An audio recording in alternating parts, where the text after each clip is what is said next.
सभी मसीही भाई बहनों को यीशु के नाम में शालोम, प्रेज द लॉर्ड, जय मसीह की। एक बार फिर से आप सभी का स्वागत है। हम अध्ययन कर रहे हैं कुरिन्थियों के नाम पौलुस प्रेरित की दूसरी पत्रिका, और अब समय है कि हम उसके पहले अध्याय और उसके 12वें वचन से आगे का अध्ययन करें।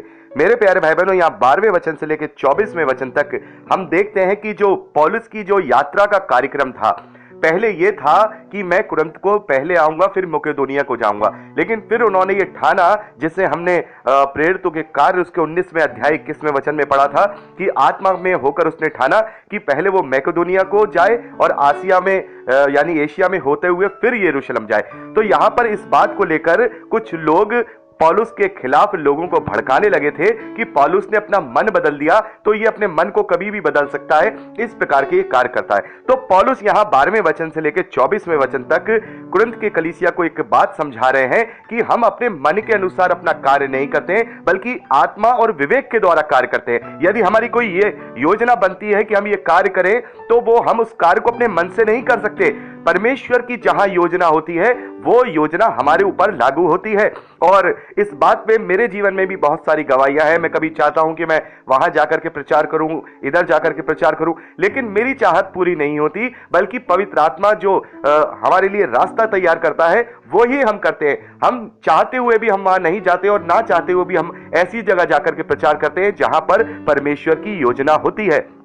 यही बात जो है पौलुस भी कुरिन्थ की कलीसिया को समझा रहे हैं कि भाई, अगर मैं वहां नहीं आया हूं तो इसके पीछे का कारण यह है कि मुझे आत्मा के विवेक से ये हुआ कि मैं वहां जाऊं, क्योंकि वहां पर मेरा जाना जरूरी है। मैं चाहता था तुम्हारे पास आना, लेकिन मैं तुम्हारे पास नहीं आया। और यही बात पौलुस बड़े विस्तार से उन्हें यहां पर 12वें वचन से समझाते हैं, क्योंकि हम अपने विवेक की इस गवाही पर घमंड करते हैं कि जगत में और विशेष करके तुम्हारे बीच हमारा चरित्र परमेश्वर के योग्य ऐसी पवित्रता और सच्चाई सहित था, जो शारीरिक ज्ञान से नहीं परंतु परमेश्वर के अनुग्रह के साथ था। पौलुस यहां पर कुरिन्थ की कलीसिया को यह बात समझा रहे हैं कि हम बात करते हैं वो अपने शरीर के ज्ञान से नहीं, बल्कि आत्मा के ज्ञान से करते हैं। और हमें उस विवेक पर जो पवित्र आत्मा के द्वारा हमें दिया गया है, इस बात पर हम खुश होते हैं और इस बात पर हम गर्व भी करते हैं। तो पौलुस यहां कह रहे हैं कि हम इस विवेक की इस गवाही पर हम घमंड करते हैं। पौलुस आगे लिखते हैं, हम तुम्हें कुछ और नहीं लिखते, केवल वही जो तुम पढ़ते या मानते भी हो, और मुझे आशा है कि अंत तक भी मानते रहोगे। पौलुस यहां कह रहे हैं कि फिर जो भी हम तुम्हें फिर संदेश में या पत्री में जो भी बात तुम्हें लिखते हैं, वो हम उस विवेक के द्वारा ही लिखते हैं, जो विवेक पवित्र आत्मा के द्वारा दिया गया है, और वो तुम मानते भी हो और हम जानते हैं। यानी यहां पर जो हम का शब्द इस्तेमाल हो रहा है, यहां पर हम जो है, जो तिमोथियुस हैं और दूसरे और भाई हैं जो यरूशलेम में अंताकिया में पौलुस के साथ रहा करते थे, उन सब की तरफ से वहां कुरिन्थ के नाम ये पत्री दी गई है, अकेले पौलुस के नाम से नहीं है। हमने इसको पहले ही पढ़ा है, पहले वचन पहले अध्याय में, कि पौलुस की ओर से जो परमेश्वर की इच्छा से मसीह यीशु का प्रेरित, और भाई तिमोथियुस की ओर से परमेश्वर की उस कलीसिया के नाम जो कुरिन्थियुस में है। तो ये पौलुस और तिमोथियुस दोनों के तरफ से ये कुरिन्थ में जा रही है। तो ये सबको संबोधित करते हुए यहाँ पर हम का शब्द यहाँ पौलुस जो है यूज कर रहे हैं। पौलुस कह रहे हैं, हम तुम्हें कुछ और नहीं लिखते, वही लिखते हैं जो पवित्र आत्मा की ओर से है, या सुसमाचार के लिए, तुम्हारी आत्मिक उन्नति में भलाई के लिए है, और तुम उसे मानते भी हो। पौलुस आगे लिखते हैं, जैसा तुम में से कितनों ने मान लिया है कि हम तुम्हारे घमंड के कारण हैं, वैसे ही तुम भी प्रभु यीशु के दिन हमारे लिए घमंड का कारण ठहरोगे। पौलुस यहां कह रहे हैं कि जिस प्रकार से हमने तुम्हें सुसमाचार दिया और सुसमाचार को सुनकर तुमने उद्धार पाया, प्रभु यीशु मसीह के नाम पर तुमने अनंत जीवन पाया, इस विषय में हम तुम्हारे घमंड का कारण बने।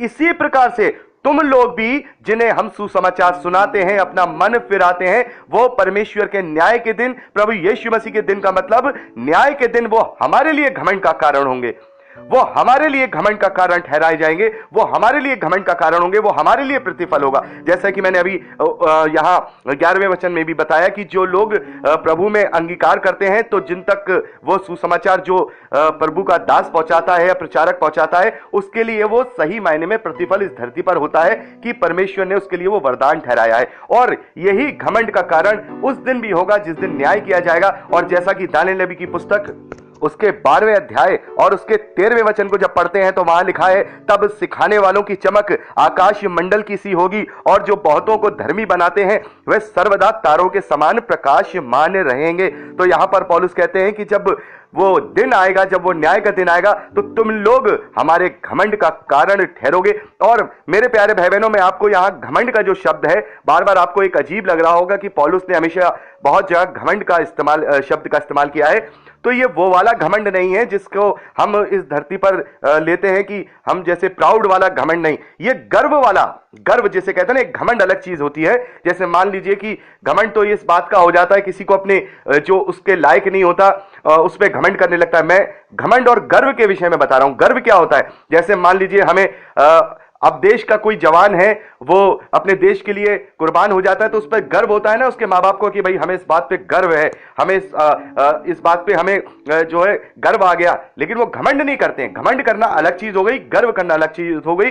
तो यहां पर जो घमंड का शब्द यहां पर इस्तेमाल हुआ है वो वाले घमंड के लिए नहीं है, बल्कि गर्व वाले, एक प्राइड वाला, जिसे कहते हैं ना प्राइड है, वो वाला यहां पर जो है शब्द यहां पौलुस इस्तेमाल कर रहे हैं कि उस दिन हमारे लिए बहुत बड़ा गर्व का दिन होगा, जब न्याय के दिन तुम लोगों के द्वारा हम तुम पर गर्व करेंगे कि हमारे द्वारा इतने सारे भाई बहनों को बचाया गया, इतने सारे भाई बहनों ने अपने मनों को फिराया है। पौलुस आगे लिखते हैं, इसी भरोसे से मैं चाहता था कि पहले तुम्हारे पास आऊं कि तुम्हें एक और दान मिले। यानी पौलुस कह रहे हैं, इसीलिए मैं चाहता था कि मैं तुम्हारे पास आऊं कि तुम्हें और भी दान मिले, तुम और भी आत्मिकता में बढ़ो, और तुम्हारे पास होकर मैकेडोनिया को जाऊं और फिर मैकेडोनिया से तुम्हारे पास आऊं और तुम मुझे यहूदिया की ओर कुछ दूर तक पहुंचाओ। इसलिए मैंने जो ये इच्छा की थी, तो क्या मैंने चंचलता दिखाई, या जो करना चाहता हूं क्या शरीर के अनुसार करना चाहता हूं कि मैं बाद में हाँ हाँ भी करूं और नहीं नहीं भी करूं? परमेश्वर सच्चा गवाह है कि उसने कि हमारे उस वचन में जो तुमसे कहा हाँ और नहीं दोनों नहीं हो पाते, इसलिए परमेश्वर का पुत्र यीशु मसीह जिसका हमारे द्वारा अर्थात मेरे और सिलवानुस और तीमुथियुस के द्वारा तुम्हारे बीच में प्रचार हुआ, उसमें हाँ और नहीं दोनों नहीं थे, परंतु उसमें हाँ ही हाँ हुई। तो पौलुस यहां कह रहे हैं कि ये मेरे मन का जो विचार था, ये मैं चाहता था कि मैं तुम्हारे साथ करूं। तो इसका मतलब ये नहीं है कि जो हम चाह रहे हैं हम वो ही करें, हम वो ही करेंगे जो परमेश्वर की ओर से हमारे लिए इच्छा होगी, या परमेश्वर की ओर से हमारे लिए जो योजना होगी, जिस विवेक को हम पवित्र आत्मा के अधीन कर चुके हैं, वो विवेक केवल उसी प्रकार की बात को सुनेगा जो पवित्र आत्मा के द्वारा की जा रही है। हम अपने मन की चंचलता से या अपने मन के बुद्धिमानी से कोई फैसला नहीं कर सकते। हाँ, हम बहुत सारी चीजें अपने जीवन में चाहते हैं कि हम ये भी कर लें, हम वो भी कर लें, लेकिन हम वो ही कर पाते हैं जो परमेश्वर की ओर से होता है। तो मैं चाहता था कि मैं तुम्हारे पास आऊं, मैं चाहता था कि तुम्हारे पास आकर मैं तुम्हें और आत्मिक उन्नति में बड़ा कर सकूं, ताकि प्रभु के दिन तुम लोग हमारे लिए घमंड का जो है कारण ठहर सको। तो यहां पे पौलुस कह रहे हैं कि लेकिन जो परमेश्वर का जो योजना होती है, उसमें जो वो चाहते हैं वो ही करते हैं, यानी हाँ की हाँ होगी या फिर ना की ना होगी, क्योंकि जो परमेश्वर करेंगे उसके बाद मनुष्य का उस पर कोई बस नहीं चलता, क्योंकि मनुष्य अपने मन की चंचलता से कुछ भी सोच सकता है, लेकिन पवित्र आत्मा का कॉन्शियस, पवित्र आत्मा का विवेक जो एक सच्चे मसीही विश्वासी को करने के लिए कहता है, उसे वो ही करना पड़ता है, क्योंकि परमेश्वर की जो योजना होती है वो हाँ की हाँ होती है और ना की ना होती है। और इस बात का उदाहरण वहां पर वो देते हैं कि मैंने और तीमुथियुस ने और सिलवानुस ने तुम्हारे बीच में जो प्रचार किया, क्या उसमें कभी हमने ना हाँ कभी की? हमने परमेश्वर की बातों में अगर कोई बात की तो उसको हाँ ही हाँ कहा है, उसमें अगर कोई बात ना की है तो उसे ना ही ना कहा है। कभी हमने हाँ को नहीं में नहीं बदला और ना ही हमने कभी नहीं को हाँ में बदला। लेकिन ये एक चाहत थी जो मैं चाहता था तुम्हारे साथ कि मैं मैकेडोनिया जाने से पहले कुरिन्थ में आऊं, तुम्हारे साथ कुछ समय बिताऊं, तो मैं और ज्यादा आत्मिक उन्नति में बढ़ाऊं। लेकिन परमेश्वर की योजना ये थी कि मैं पहले मैकेडोनिया जाऊं। तो पौलुस यहाँ समझा रहे हैं कि पवित्र शास्त्र के वचनों में या सुसमाचार की बातों में क्या हमने अपनी कोई बात उलट पुलट की है जो तुम लोग दूसरे लोगों की बातों में आ रहे हो? नहीं की, ये तो एक योजना है, ये कभी भी बदल सकती है, क्योंकि योजना मनुष्य बनाता है, उसको पूरा करना परमेश्वर के हाथों में होता है। ये बात जो है पौलुस कुरिन्थ की कलीसिया को समझा रहे हैं, और मुझे और आपको इससे ये शिक्षा लेनी है कि लाख हम कितना भी सोचते रहे किसी के विषय में कि हमें यह करना है, हम ये चाहते हैं, हम ये करना चाहते हैं, हम ये करेंगे, हम कभी भी नहीं कर पाएंगे अगर उसमें परमेश्वर की योजना शामिल नहीं होगी। और हम कितने भी हाथ पैर फेंक ले, लेकिन वो ही हम कर पाएंगे जो परमेश्वर हमसे कराना चाहते हैं। क्योंकि यदि परमेश्वर ने मुझे और आपको चुना है, यदि परमेश्वर ने मुझे और आपको अपने प्रचार के लिए या किसी भी कार्य के लिए बुलाया है, तो हम ना चाहते हुए भी हम उस कार्य को करेंगे। और इस बात को हम योना नबी के विषय में देखते हैं। योना नबी की जब हम जो पुस्तक पढ़ते हैं, जो उनकी कहानी है वो पढ़ते हैं, तो वहां देखते हैं कि वो नहीं जाना चाहते थे नीनवे की तरफ, लेकिन परमेश्वर ने उन्हें जबरदस्ती अपनी इच्छा के अनुसार वहां भेजा। वो नहीं जाना चाहते थे, लेकिन नहीं, उनकी इच्छा नहीं चली। वहां परमेश्वर जो उससे कराना चाहते थे वो ही परमेश्वर ने उससे कराया। और यही बात पौलुस यहां बड़े प्यार से उन्हें अच्छी तरह से समझाने की कोशिश कर रहे हैं कि हम जो करना चाहते हैं वो हम नहीं कर पाते हैं, पर पवित्र आत्मा जो हमसे करवाता है हम केवल वो ही करते हैं। तो यहां पे पौलुस आगे 20वें वचन में लिखते हैं, क्योंकि परमेश्वर की जितनी प्रतिज्ञाएं हैं वह सब उसी में हां के साथ हैं, इसलिए उसके द्वारा आमीन भी हुई कि हमारे द्वारा परमेश्वर की महिमा हो। और जो हमें तुम्हारे साथ मसीह में दृढ़ करता है और उसने हमारा अभिषेक किया वही परमेश्वर है, जिसने हम पर छाप भी कर दी और बयाने में आत्मा को हमारे मनों में दिया। यहां पौलुस कह रहे हैं कि वो ही पवित्र आत्मा जिसने हम सब ने जिसमें से पिया है, जिसका छाप हम सब को मिला है, और वही महिमा जो हम सब को मिली है, उसी के अनुसार हम अपने जीवन को जीते हैं। यह कहना कि तुमने ये बात बोली थी और ये बात तुमने नहीं करी, तो उसका मतलब ये नहीं है कि हम उसको अपनी मर्जी से पलट रहे हैं या अपनी मर्जी से हम नहीं चाहते हैं। नहीं, हमारी मर्जी कुछ भी नहीं है। हम जो भी कर रहे हैं वो परमेश्वर की मर्जी के अनुसार ही कर रहे हैं। तो हो सकता है कोई ऐसी बात हो जो मैं अपने मन से करना चाहता हूं, लेकिन परमेश्वर वो मुझसे नहीं करना चाहते, दूसरी बात कराना चाहते। तो इसका मतलब ये नहीं है कि मेरी हां की हां नहीं है या मेरी ना की ना ही नहीं है। तो अपने मन की इच्छा को पूरा करने के लिए मैं परमेश्वर की इच्छा को नहीं तोड़ सकता हूं।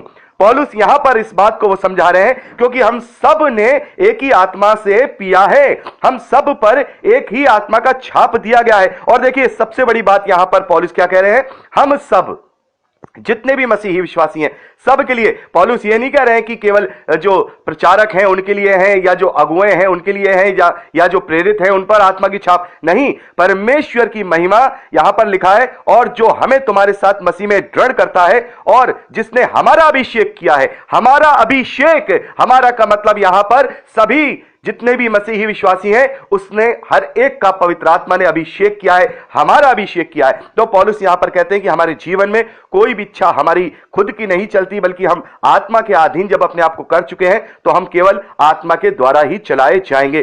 23वें वचन में पौलुस कहते हैं, मैं परमेश्वर को गवाह करके कहता हूं कि मैं अब तक कुरिन्थियुस में इसलिए नहीं आया कि मुझे तुम पर तरस आता था।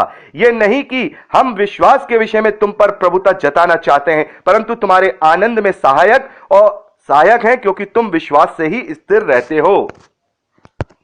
तो पौलुस यहां पर कह रहे हैं कि परमेश्वर नहीं चाहता था कि मैं कुरिन्थ आऊं। मैं अभी तक वहां इसलिए नहीं आया क्योंकि मैं तुम्हें वहां पर, क्योंकि तुम्हारी बातें देख करके हो सकता था मैं तुम्हें डांटता, हो सकता था मैं तुम्हें जो है बुरा भला कहता, इसलिए परमेश्वर ने तुम्हें समय दिया कि तुम समय रहते अपने आप को जो है परमेश्वर की ओर बदल करके अपने मनों को सही रीति से फिरा लो। यह परमेश्वर की योजना थी। यह नहीं है कि मैं आ जाता और मैं चला जाता, मैं कर देता। मैं कैसे कर देता? मैं तो अपने हिसाब से चलता ही नहीं हूं। मैं सोचता तो जरूर हूं कि मैं ये चीज करूं, लेकिन परमेश्वर मुझे चलाता है। और यही शिक्षा हमें इस 12वें वचन से लेकर 24वें वचन तक मिलती है कि हम अपने आप को पूरी रीति से पवित्र आत्मा के अधीन कर दें, अपने कॉन्शियस को पवित्र आत्मा के अधीन कर दें।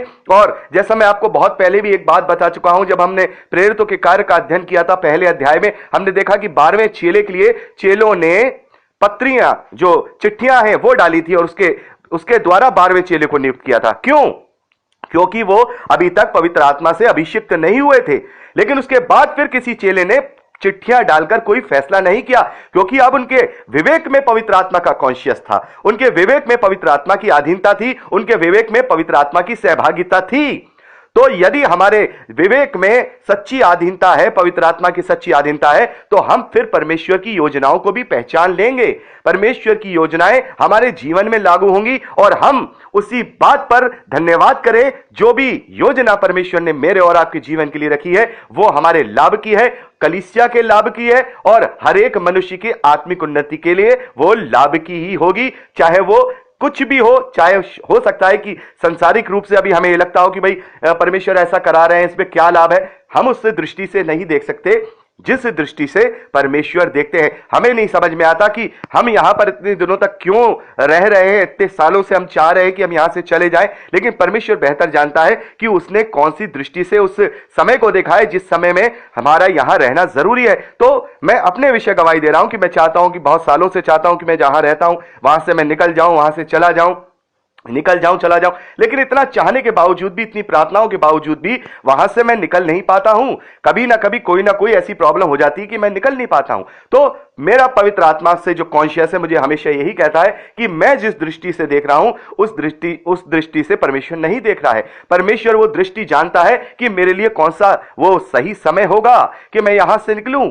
तो मेरी योजना नहीं, परमेश्वर की योजना मेरे जीवन में लागू होगी, क्योंकि यदि मैंने अपनी योजना चला करके कुछ भी किया तो वो कभी भी सक्सेस नहीं हो पाएगी। परमेश्वर के योजना अगर वो नहीं होगी तो ना ही वो मेरे लाभ की होगी, ना ही वो किसी और के लाभ की होगी। लेकिन अगर हमने परमेश्वर की योजना को अपने जीवन में लागू किया तो वो मेरे और दूसरे लोगों के लिए भी लाभ का कारण हो सकती है। तो अपने आप को पूरी रीति से परमेश्वर की अधीनता में, पवित्र आत्मा की अधीनता में हमें लेके आना है। ये बात तो एक तरीके से देखी जाए तो पौलुस और कुरिन्थ की कलीसिया के बीच में एक बात हो रही है, वो उन्हें समझा रहे हैं कि मैं इसलिए नहीं आ पाया, लेकिन इससे हम ये बात सीखते हैं कि जब प्रेरित होकर के भी उनकी इच्छा नहीं चलती है, वो पवित्र आत्मा की अधीनता में ही चलते हैं, तो फिर हम जो मसीही विश्वासी हैं हमें भी फिर पवित्र आत्मा की इच्छा को जान करके उसी के हिसाब से चलना है। जो हमारे जीवन में हो रहा है वो अगर हम मसीही विश्वासी हैं तो हमें यह यकीन और विश्वास होना चाहिए कि हम परमेश्वर के चलाए चल रहे हैं, पवित्र आत्मा के चलाए चल रहे हैं। तो आगे का अध्ययन